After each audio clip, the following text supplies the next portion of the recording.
I'm basking in the glory of the book itself. They've done a wonderful job, all three of them. I know how much effort they've taken. More than anything else, it was a labor of love on their part. Because as Murthy said, I was trying to dissuade them from this whole conference as well as the book. Because it focuses too much attention on me, so I was trying to avoid that. But they were very successful in persuading me otherwise. And I think I'm grateful to them because the result is a good book, good essays that scholars and students can make use of. And that ultimately, I think, is the test of a book, how useful it is to scholars in the field, as well as, of course, activists in the field. I really enjoyed listening to Viju, because Viju was saying many of the things that are close to my heart as well as my head. And I think many of you don't know that Viju is a PhD in political science from JNU. He led the student movement in JNU. He threw up a full-time permanent job to become a full-time worker at the Kisan Sabha. So it doesn't get better than that. In an age of cynicism where people are looking to basically just for their own nests, he was a young man who just threw everything up and came to work in the movement.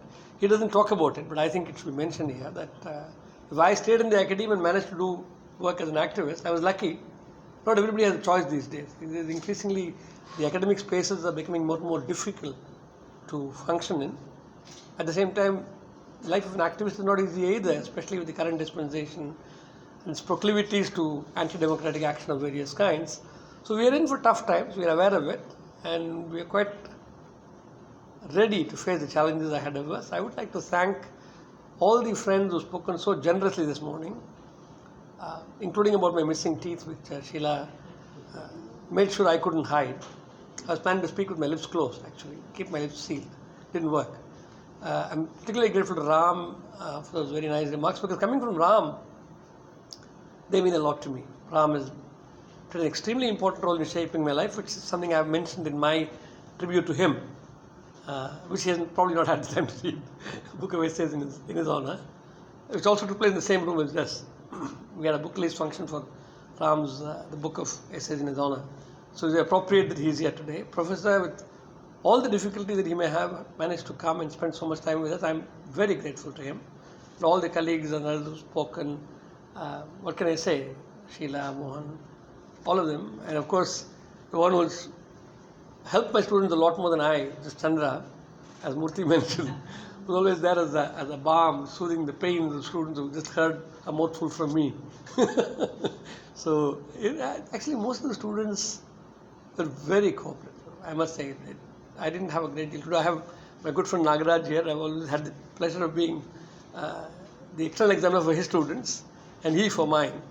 So we both know how difficult it is for students in state universities without much access to data earlier. Now it's digital and all that, but earlier when they were working on their thesis, and some of them are, one thing I want this audience to know, that at least half my 12 PhDs are first generation graduates. And that's a privilege, really, to work in an institute where you have people doing the undergraduate work in Tamil, coming to you at MA, learning the language, learning many other things, and going out, enormously improved as scholars. And I think Murthy is a very fine example of that. There are others who also have done that, who are not here today. And I'd really like to doff my hat to them, because these young people who came from very underprivileged families did not have a very positive atmosphere for learning in their houses. They worked so hard at it. Some of us are privileged. Even I may not have been economically privileged, but I came from a privileged social background. My father was a headmaster of a high school, so he had been a very famous teacher, so he had contacts. So when he died, I was hardly a year old, we could still get jobs for my brothers and we could come up. If we had been a Dalit family, that wouldn't have happened. So we no ladders at all. So I think it's very important in our context to see the social justice implications of reservations and to see how people given half a chance can actually make use of it and come up. And I think that's what all my students have done. Hats off to them. They've done it because of me, sometimes despite me, because I've been not a great one for people joining government, and Murthy, of course, went ahead and joined government. Doing quite well there, I must say.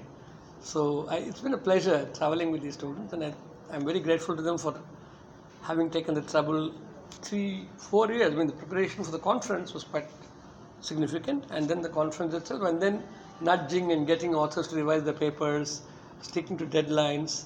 It's been remarkable, and there's nothing in it for them.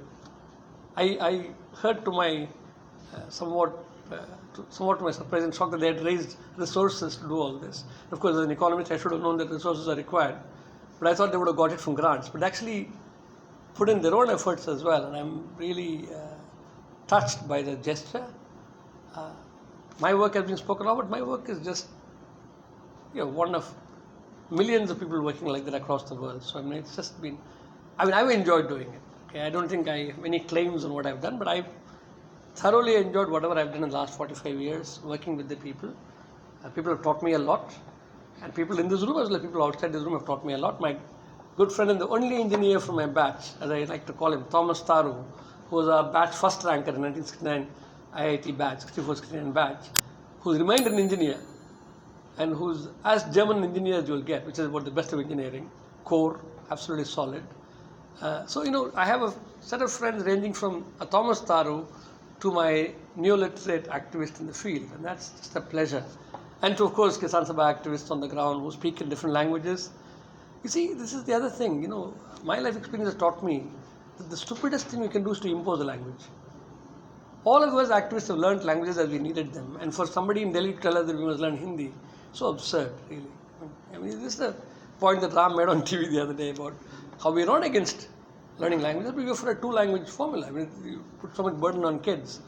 You will learn when you need it. So, in many ways, the movement life has taught me many, many things, and I'm what I am today because of all the people who have worked with me and made me who I am. Thank you all very much, and I hope the book does well.